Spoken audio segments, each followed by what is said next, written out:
Romanos 8:26 diz assim: e da mesma maneira também o Espírito ajuda em nossas fraquezas, porque não sabemos o que havemos de pedir como convém, mas o mesmo Espírito intercede por nós com gemidos inexprimíveis. Irmãos, a carta aos Romanos, a carta escrita pelo apóstolo Paulo, direcionada à igreja que estava em Roma, para mim, é a obra-prima de Paulo. Sabemos que Paulo escreveu grande parte do Novo Testamento. Paulo escreve Romanos, Coríntios, Filipenses, Colossenses, Gálatas, Efésios, Timóteo, Tito, Filemão. Tudo isso é carta que o apóstolo Paulo escreveu, e possa ser, alguns ainda acreditam que o apóstolo Paulo também escreveu a carta aos Hebreus. Não temos certeza. Entretanto, sabemos que Paulo foi o maior escritor do Novo Testamento. Paulo é o maior difusor do Evangelho até hoje. As suas palavras, os seus escritos, os seus livros falam até hoje.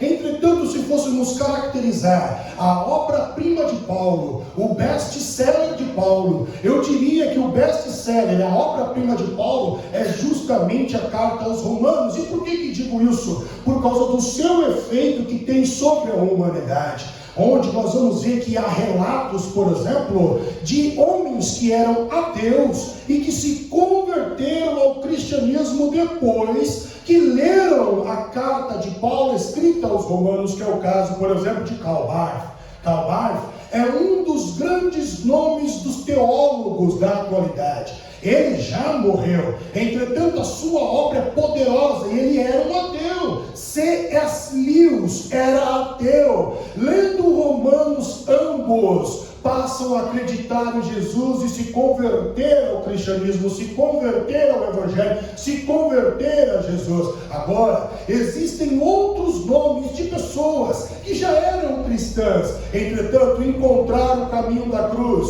o caminho da salvação, encontraram Jesus também lendo e tiveram experiência com Deus lendo Romanos. É o caso de Santo Agostinho, é o caso de Lutero, é o caso de João Wesley. Esses tiveram seus encontros com Deus lendo a carta destinada a Roma. E de fato, quando lemos Romanos, nós vamos ver que ela produz um grande efeito em nós, porque fala da nossa subjetividade. Quando falo da subjetividade, estou falando da nossa essência, daquilo que é integral a nós, daquilo que diz respeito a nós, daquilo que está dentro de nós, daquilo que fala da nossa essência. Isso é subjetividade. E quando lemos Romanos, Paulo trata isso na carta aos Romanos. Paulo fala, por exemplo, da universalidade da culpa. Então, quando alguém peca, ninguém peca sozinho. Então Paulo fala da universalidade da culpa, e Paulo demonstra isso nos capítulos de número 1, 2 e 3. Paulo, ele aborda a tendência do homem a fazer a coisa ruim, a fazer a coisa má, e Paulo fala isso e escreve no capítulo de número 7. Ainda no capítulo de número 7, Paulo fala sobre a dualidade, que inclusive é o que nós temos discorrido aqui nos domingos em nossa igreja, grande parte à noite.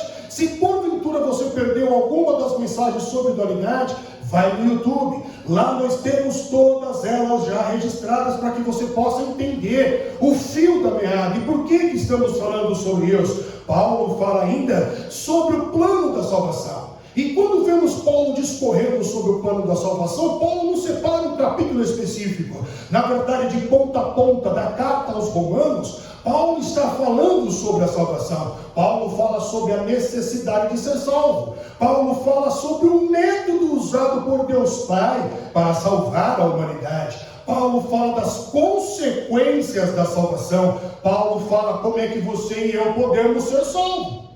Paulo diz que se com a tua boca confessares Jesus como Senhor, e em teu coração acreditar que Ele foi ressuscitado dentre os mortos, você será salvo. Então Paulo fala de como você alcança a salvação. Paulo fala sobre a fé que é necessária para ser salvo. Tudo isso envolve o plano da salvação. Paulo ainda diz em Romanos sobre a política, os deveres dos governadores, dos políticos, até do sistema armamentício militar. Paulo aborda isso em Romanos. Paulo fala também sobre os deveres do cristão. Os deveres civis, os deveres sociais, os deveres com os fracos da fé, os deveres do não julgamento. Então, se você quer conhecer melhor um pouco da sua conduta como cristão, o não julgar, ser tolerante, suportar os mais fracos da fé, porque Paulo diz, não há nenhum problema em você comer carne. Mas existem irmãos que já acham que comer carne é um pecado. Então, se porventura você vai comer, não coma na frente desse irmão que é fraco na fé, que não entendeu ainda que você pode comer a carne. Paulo está falando da paciência. E se existe algo que você e eu precisamos aprender, é ter paciência com quem não está no mesmo nível que nós. Porque quando falamos de fé, nós temos níveis diferentes de fé. E quando falamos de entendimento das Sagradas Escrituras, também nós temos níveis diferentes das Sagradas Escrituras. Não estamos no mesmo patamar. Alguns compreendem de uma forma, estão mais avançados, outros de outra forma, outros não conseguiram entender aquele texto. Então estamos em níveis diferentes. Isso não diz respeito à superioridade. Isso diz respeito à intimidade. Pois quem tem sede vai até o bebedouro. Então, se você quiser entender mais de Deus, mais da palavra de Deus, quiser ter mais fé, quem tem que buscar isso é você. Pastor nenhum tem como injetar fé em você. Nem o próprio Cristo ele conseguiu fazer isso. Os discípulos chegaram em Jesus e falaram: Senhor, aumenta-nos a fé. E Jesus olhou para eles e falou assim: não dá não. Isso aí é algo que vocês têm que fazer. Eu não posso aumentar a fé de vocês não. Não é como se fosse um copo, uma xícara, uma caneca que você vai colocando cada vez mais água conforme você vai bebendo. Não é assim que funciona. Jesus não é um garçom que aumenta a tua fé. É você que tem que começar a desenvolver a sua fé. Palavras do meu amigo apóstolo Paulo: desenvolvei a vossa salvação.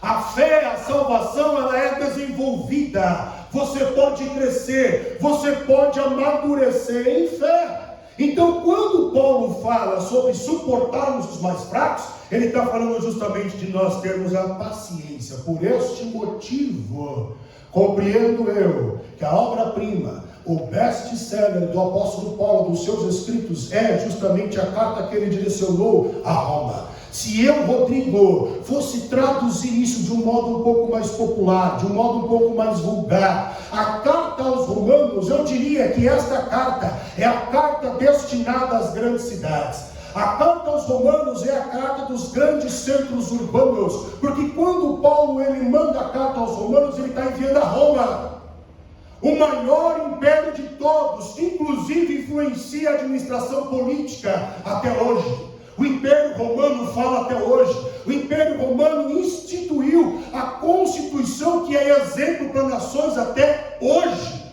Condutas de militares, condutas de saneamento básico, construção de prédio, invenção do Império Romano. Até hoje o Império Romano ainda fala.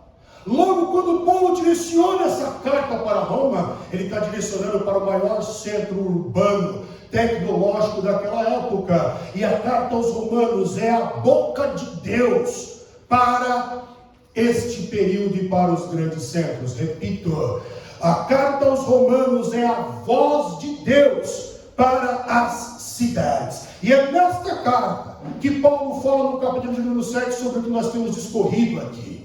Paulo aborda a questão da dualidade. Por dualidade, nós entendemos a guerra entre a natureza carnal com a natureza espiritual, e é literalmente uma guerra, uma batalha, que diria eu que é ininterrupta, que seria aquilo que é mais difícil para um cristão. O que é mais difícil para um cristão? Vencer a si mesmo, vencer a sua natureza carnal. E por que eu falo isso? Você poderia pensar: pastor, mas e aí o diabo? O diabo é o inimigo que deve ser levado em consideração, sim. Porque disse também Paulo em Efésios que a nossa luta não é contra a carne, não é contra o sangue, mas é contra os principados, contra as potestades, contra o príncipe das trevas. contra aquele que comanda a maldade no mundo. Então nós temos o inimigo espiritual que atende pelo título de diabo, Satanás, destruidor. Esse é nosso inimigo. Entretanto, existe um outro inimigo que é nós mesmos, a nossa natureza carnal. Acerca do primeiro inimigo chamado diabo, nós temos que entender que para ele já está tudo resolvido. A Bíblia já determinou o fim dele. Ele está condenado. Mas a nossa natureza carnal, não. A nossa natureza carnal, que Paulo fala de velho homem, pode emergir, pode aparecer. Você pode vencer em um determinado momento e nocautear a natureza carnal. Só que chega uma hora que ela vai levantar do nocaute. E ela vai tentar nocautear a natureza espiritual. Então, quando Paulo fala em Romanos capítulo 7 sobre a nossa dualidade, Paulo está abordando justamente uma guerra. E quando falamos de guerra, nós desprendemos recursos. Primeiro recurso que nós desprendemos em uma guerra travada: a emoção. O nosso emocional entra junto na guerra. E quando ele entra junto, ele se desestabiliza. O nosso emocional se abala, ele se estremece. E por que ele se estabiliza? Ele se estremece. Nós passamos a ter insônia, não conseguimos recuperar a energia física e mental, não conseguimos recuperar a energia cognitiva. Então nós começamos a ficar cansados, porque na guerra o nosso emocional ele começa a se abalar. E logo surge o medo. E quando a emoção ela está abalada, automaticamente você e eu nos sentimos inseguros. Outro recurso que desprendemos em uma guerra: desprendemos o recurso físico. Desprendemos o nosso corpo. O nosso corpo, ele sente a reação da guerra que travamos nesse reino espiritual.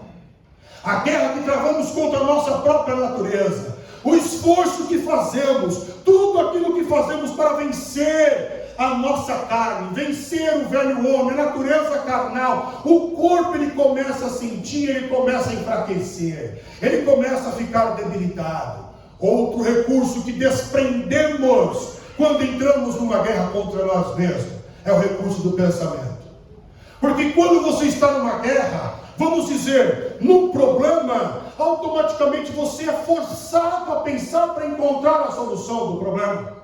Você é forçado a arquitetar, você é forçado a criar estratégias, a encontrar soluções para resolver aquele problema. Logo a mente começa a ficar um turbilhão, e quando a mente ela começa a ficar um turbilhão, já não é mais o corpo, e já não é mais a emoção. Agora o cérebro, a mente, a razão também se fica enfraquecida, debilitada. Esses são os efeitos da guerra.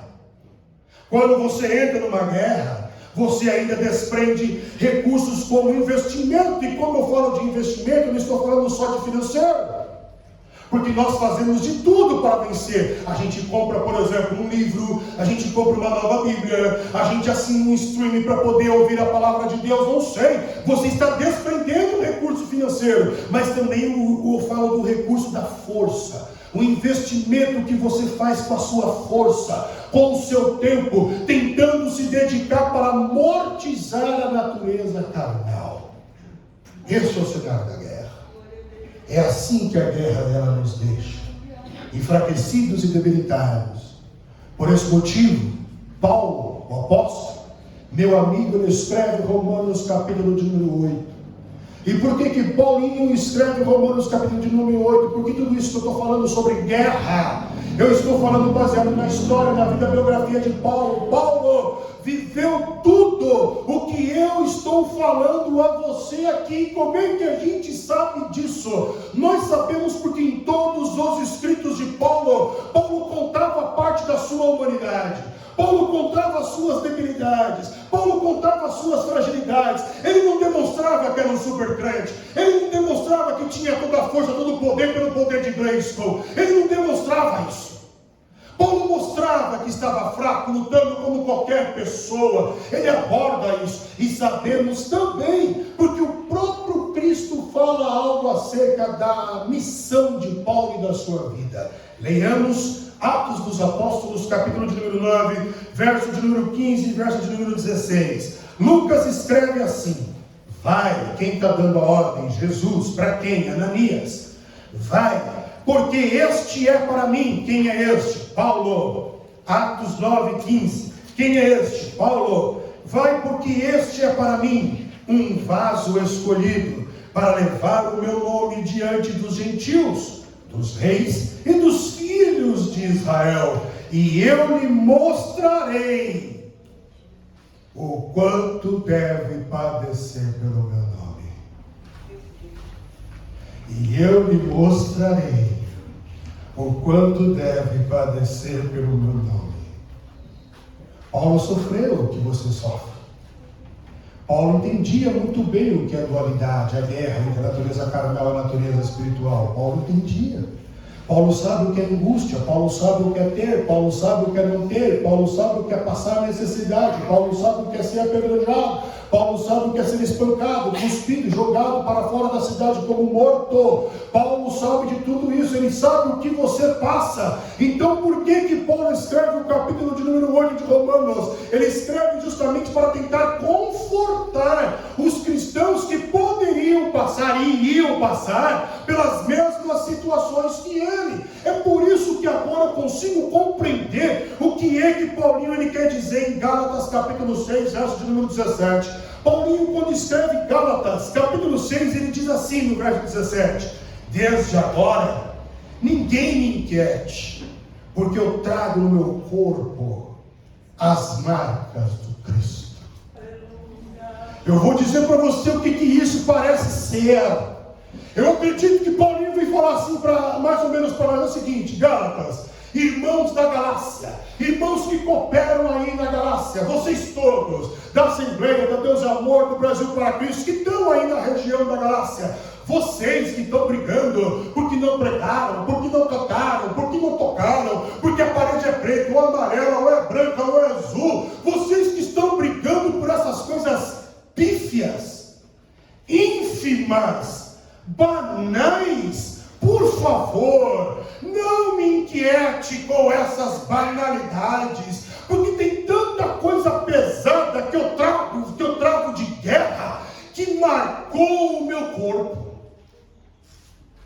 Tem gente morrendo, tem gente indo para o inferno, tem gente sendo oprimido, escravizado, tem hospital para visitar, tem presídio para visitar, tem o irmão do lado para abraçar. Tu não vem me falar qual é a importância de uma cor de parede, se o louvor é worship, é clássico, o que é, ou o que vai cantar no céu. Lá no céu a gente vai cantar o quê? Rap, rock, o que é que a gente vai cantar lá? Não vem me atrapalhar com essas banalidades, porque tem coisa pesada, irmão, que marcaram o meu corpo. Eu carrego no meu corpo as marcas do Cristo. Das guerras que eu estou travando, eu carrego no meu corpo as marcas do Cristo. Então não me importune com banalidade, não me importune com coisas bestas. Eu tenho coisas pesadas para poder tratar. Eu estou lidando com o demônio, com o inferno, com o mensageiro de Satanás que está o tempo inteiro do meu lado me esbofeteando.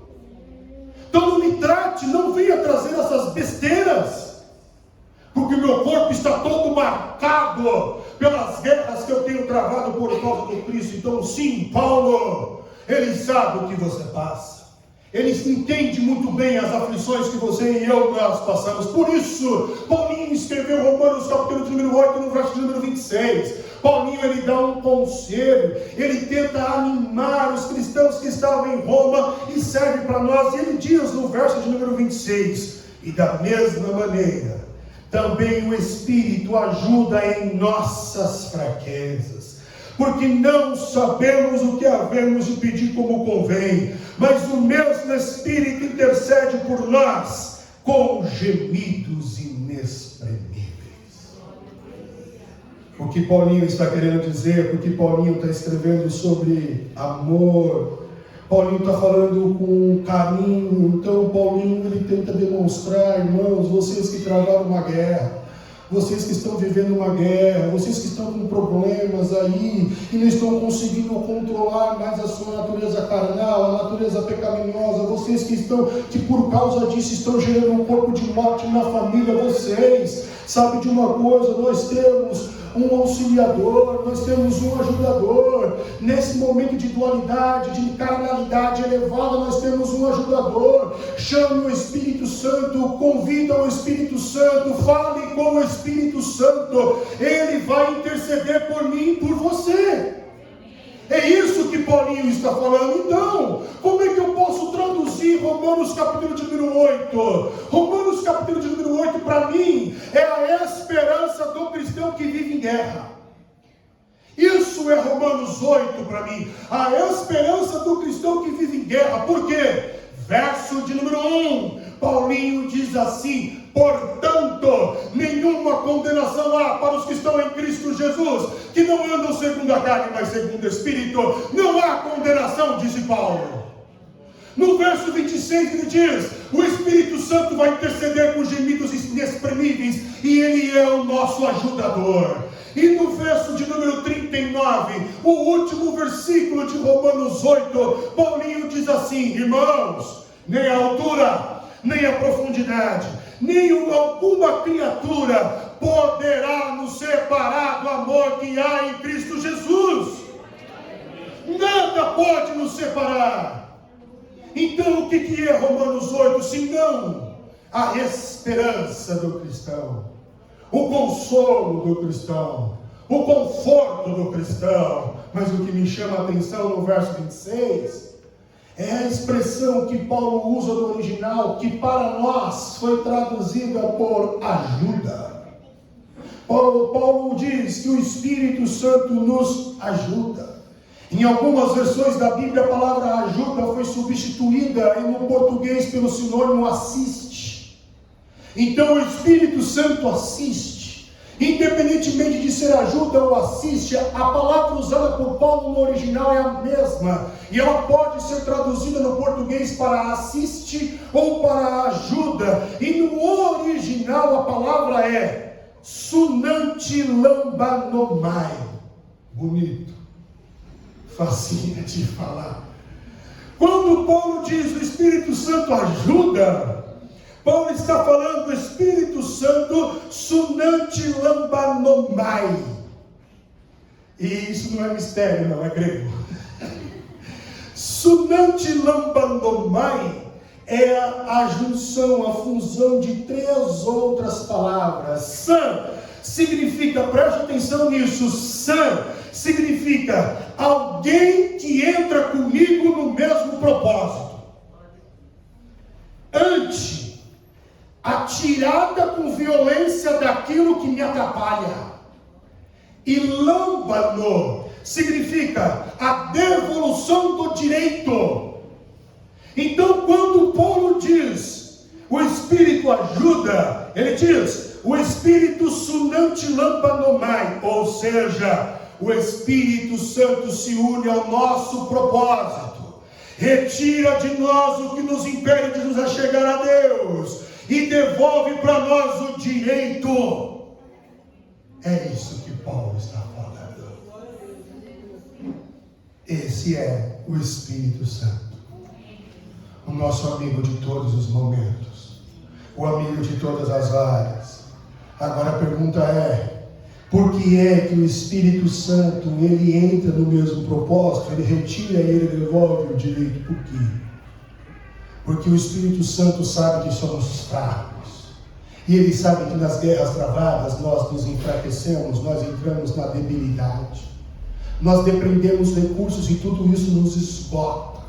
Por isso que o Espírito Santo, então, ele entra, porque ele sabe que nós somos fracos. Paulo diz que ele ajuda nas nossas fraquezas, e a palavra aqui usada por Paulo para denotar fraqueza, significa não conseguir realizar as coisas mínimas. A palavra usada por Paulo para fraco, significa no original não conseguir realizar as coisas mínimas. Na visão de Paulo, definir a natureza carnal, segurar a natureza carnal, mortificar a natureza natureza carnal seria uma função simples de cada cristão. Mas como nós estamos nessa guerra e ficamos enfraquecidos, então nem isso nós conseguimos fazer. Aí o que a gente faz? Chuta o pau da barraca mesmo. E fala o que tem que falar, e o que não tem que falar também fala. E age como tem que agir, e como não deveria agir também age. E fala em tempo e fala fora de tempo. Aí a gente extrapola. Nós não conseguimos realizar as tarefas simples quando nós estamos no caos da guerra contra nós mesmos. Se fôssemos darmos um desfecho até aqui sobre o que eu falei, eu diria que concluiria da seguinte forma: temos uma guerra travada, a dualidade. Nesta guerra nós empreendemos forças que vai automaticamente nos enfraquecer, vai nos cansar, vai nos debilitar. É onde o Espírito Santo ele vem, ele entra e ele começa a nos ajudar. E por que o Espírito Santo nos ajuda? Paulo diz no verso de número 26, o Espírito Santo nos ajuda porque não sabemos pedir, orar como convém. Então perceba a reação. Não é que você não sabe o que está acontecendo com você, nem isso que Paulo está querendo dizer. É uma reação em cadeia, irmão. Veja, é uma guerra contra você mesmo que te deixou debilitado, enfraquecido e cansado. Você não consegue cumprir as tarefas mínimas. Logo, se você está numa guerra e você não consegue cumprir as tarefas mínimas, você não tem vontade, você não tem desejo, você não tem ânsia, você não quer fazer mais nada, você quer se isolar, você quer se esconder, você quer abandonar. Quando você está na guerra, é onde o Espírito Santo intervém, é onde ele vem ajudar. E quando ele vem ajudar, é porque você e eu agora ficamos desnorteados. Nós não sabemos mais orar, nós não sabemos mais pedir, porque a palavra convém, usada por Paulo no original, significa que na guerra você não sabe mais o que é correto. Você não sabe. E brasileiro de fato não sabe, porque brasileiro não viveu uma guerra. Pelo menos essa nossa geração não sabe o que é uma guerra. Como é que acontece em Israel, como é que acontece na Ucrânia, no Sudão, na Nigéria e tantos outros países, como a Etiópia, a Eritreia, etc., o Líbano, nós não sabemos. E na guerra, e aí? Quando chega a hora de matar ou morrer, o que tu faz? É ético, não é ético, é cristão, você não sabe. Quando você está numa guerra, você e eu não sabemos o que é correto mais. Quando estamos numa guerra, não sabemos mais o que é necessário. Quando estamos numa guerra, não sabemos mais como agir diante daquela circunstância. Quando estamos numa guerra, a gente fala aquela célebre frase: o que o Senhor quer de mim, Deus? Eu não sei o que o Senhor quer de mim. Por que isso está acontecendo comigo, Deus? Qual é o objetivo disso, Deus? Você não sabe nem o que Deus quer. Nós ficamos desorientados. Então dá para entender por que o Espírito Santo ele precisa adentrar para poder intervir e ajudar. Porque ficamos literalmente perdidos. E quando ele entra, ele vai interceder. Agora, o que é interessante é que quando nós falamos de intercessão, interceder no dicionário português tem um significado diferente do dicionário hebraico. Quando você vai no significado português, interceder significa você rogar em favor de alguém, como um advogado de defesa, que intercede pelo réu. Ele está advogando a causa, ele está rogando a causa daquele que está sendo acusado. Interceder no português significa isso. No hebraico já não. No hebraico, no grego, passa a ideia de que alguém caiu no buraco e outro alguém entra no buraco e tira o que caiu de lá. Isso é intercessão. Intercessão no grego e no hebraico é você literalmente planejar um esquema de resgate. A pessoa está perdida, sequestrada, desorientada por si ou por qualquer fator. E o Espírito Santo está vendo que então você está perdido, então ele começa a operação de resgate. E vai até você, para tirar você do buraco. É por isso que Paulo escreve que podemos contar com um auxiliador, com um amigo, o Espírito Santo. Por isso eu concluo que se você está vivendo uma guerra, você pode contar com o Espírito Santo para te ajudar a vencer essa guerra. Se você está fraco, cansado, debilitado, porque venhamos e convenhamos, irmãos, há dia que não dá vontade de levantar da cama. Há dia que não dá vontade de você olhar para ninguém, responder mensagem nenhuma, falar com ninguém. Há dia que não dá vontade de você vir para a igreja e falar de fato que para que esse negócio de igreja não aguento mais. Tem dia que estamos assim. E neste dia, não é um pecado você pensar tais coisas. Mas você não pode esquecer que você pode contar com um amigo. Ele atende pelo nome de Espírito Santo, ele não te desampara. Ele sabe o que é isso. Foi justamente ele que auxiliou Jesus a vencer todas as tentações. Jesus foi tentado em tudo e Jesus só pôde vencer as tentações por causa do Espírito Santo. Então, se porventura você está cansado, debilitado, conte com o Espírito Santo. Se você não sabe o que pedir, se você está desorientado, não sabe como argumentar, não sabe mais como falar, não sabe mais como usar determinadas expressões, palavras para tentar convencer Deus de alguma coisa, porque quando nós falamos de oração, nós entendemos que a oração é como se fosse um convencimento. Eu vou orar para tentar convencer Deus de alguma coisa, de forma subentendida. É isso que nós pensamos acerca da oração. Nós fechamos a porta do nosso quarto para tentar persuadir Deus de alguma coisa, por isso oramos, quando na verdade a oração era para que você e eu viéssemos passar mais tempos juntos com o Pai. Fala da intimidade, fala da respiração, e aí você pedir alguma coisa é uma consequência da tua intimidade, mas você não tem que ter a pretensão de Deus responder ou não, se Deus quiser responder bem. E se Ele não quiser responder bem, Ele vai continuar sendo bom, Ele vai continuar me amando e vai continuar sendo Deus, respondendo e não respondendo. Eu não tenho que buscar Deus pela resposta, eu tenho que buscar Deus. Eu não posso buscar Deus pelo que Ele pode fazer, eu tenho que buscar Deus, eu tenho que contar com Ele. Mas sim, quando Ele permite uma aprovação, também escreveu Paulo, que junto Ele dá um escape.